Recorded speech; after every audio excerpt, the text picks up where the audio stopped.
This PowerPoint describes the accounting for capital projects. As you know, the expenditures for the acquisition or construction of capital projects are generally accounted for in a capital projects fund. For our example, the voters of Asphalt City authorized the issuance of $25 million of general obligation bonds to finance the construction of a new highway project. The total cost of the project is estimated to be $40 million. The remaining $15 million will be paid for with a state grant. The terms of the grant specifically specify that it may only be used to reimburse the city for expenditures associated with the project.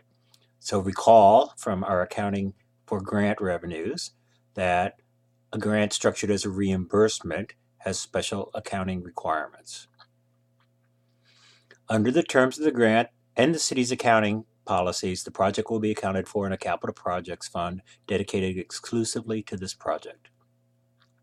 The city chooses to adopt a budget for this project and incorporates the budget into its accounting system. The city uses encumbrance accounting in its capital projects funds. So first, the city will record the budget for the project. Note that this is a project budget for the entire cost of the project, not an annual budget for a specific year or time period. So we record the estimated other financing sources, the bond proceeds of $25 million with a debit, the grant revenues of $15 million with a debit, and appropriations for capital outlay of $40 million. Because our estimated revenues and other financing sources equal the amount of appropriations, there's no balancing entry to fund balance. And of course, we don't make any entries in the governmental activities because we do not record a budget in the governmental activities. 2. The city issues the $25 million of general obligation bonds. Due to a favorable interest rate environment, the bonds are sold for $25.2 million, so there's a premium. After deducting $150,000 for issuance costs, the city nets proceeds of $25,050,000. So in the Capital Projects Fund, we will record the issuance of the bonds.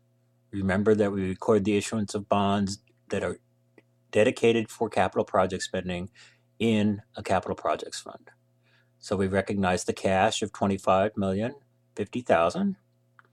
We also debit to recognize for the expenditures of $150,000 for the bond issuance costs. And we recognize the bond premium and the bond proceeds with a credit to other financing sources. Generally, we separate bond premium from bond proceeds in these accounts. Note, in the governmental activities, we record the same event. Cash, the entry is the same. Bond issuance costs are an expense rather than an expenditure, but otherwise they're the same. And then the issuance of the bonds and the premium is recorded with a credit to the long-term liability accounts, long-term bonds payable, and unamortized bond premium. So of course, because the governmental activities are on an accrual basis, here we recognize a liability for the bonds, while in the capital projects funds, which are on a modified accrual basis, we recognize the receipt of the proceeds from the bonds to the income statement account, other financing sources.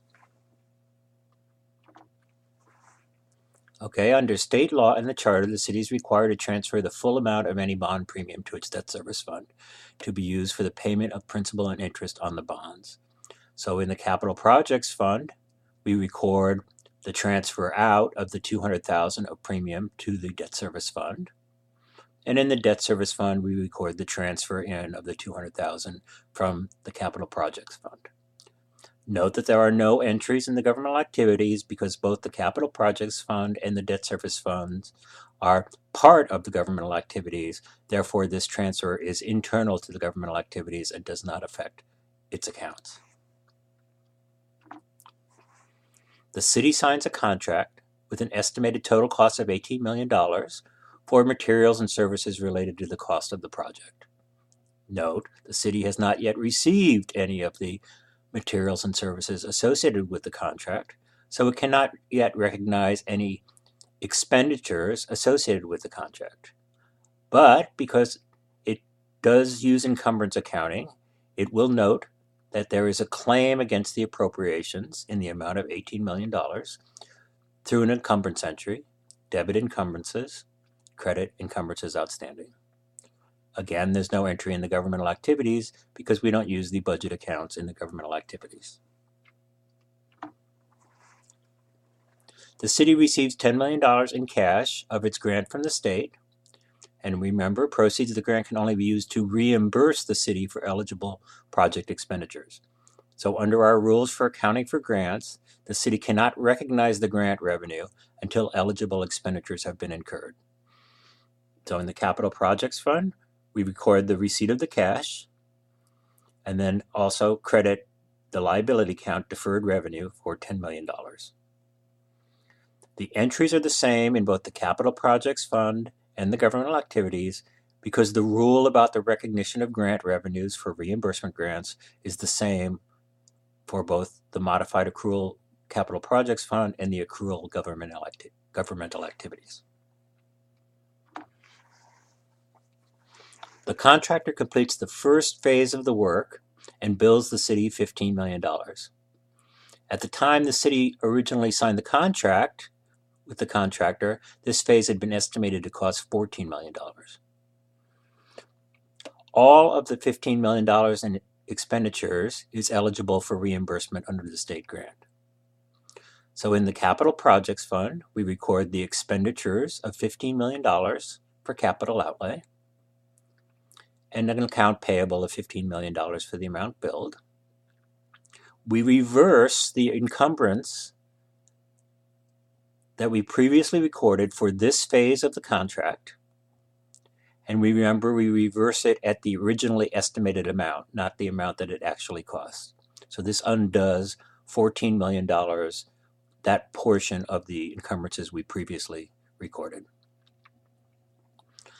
We also, because we have incurred eligible expenditures under the grant, we can now recognize the $10 million in grant revenue, which we had previously deferred.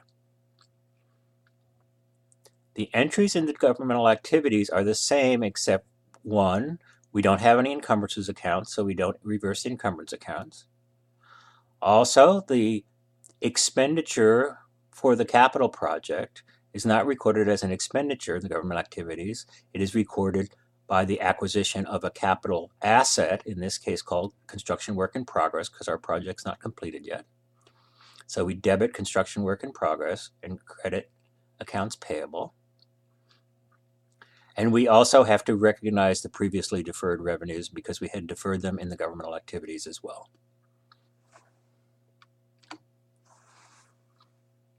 The city invests $5 million of the cash it has on hand in the Capital Projects Fund, which it doesn't need immediately for construction expenditures, in U.S. Treasury notes. So in both the Capital Projects Fund and in the governmental activities, we record the purchase of marketable securities with cash. At the end of the fiscal year, the city had earned but not yet received $150,000 in interest on the Treasury notes. So in both the Capital Projects Fund and the governmental activities, we record the interest receivable and accrue interest revenue of $150,000 for the year. Note in this case that we do accrue interest revenue in the Capital Projects Fund because even under modified accrual accounting, we are to recognize interest revenue as earned in the governmental funds. At the end of the fiscal year, although the project's not completed yet, the city closes out the income accounts to generate its financial statements. So we debit the balances in the revenue accounts and the other financing sources accounts and credit the balances from the expenditure accounts and the other financing use accounts.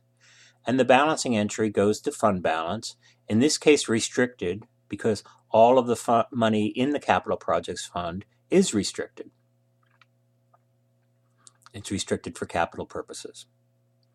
Contrast that to when we closed out the income statement accounts in the general fund, our balancing entry was to fund balance uncommitted, unassigned. Note there are no entries shown for the government activities. We would close out the governmental activities accounts, but we don't have, we have not yet recorded all the other things that happen in the governmental activities for the year. You may ask, do we close out the budget entries?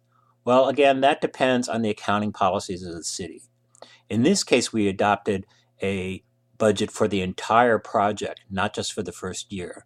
And in that case, the city would probably not close out its budget accounts at year end, but would wait till the completion of the project to close out the budget accounts. So after our closing, the income statement for the Capital Projects Fund would be as shown.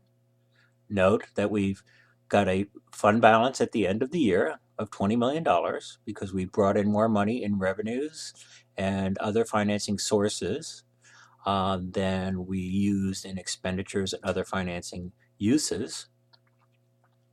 And so our fund balance, which was 0 at the beginning of the year, is now 20 million. And our balance sheet for the fund would be as shown. Again, we see $20 million in fund balance, of which the entire amount is restricted because, again, everything in the Capital Projects Fund is restricted for capital projects.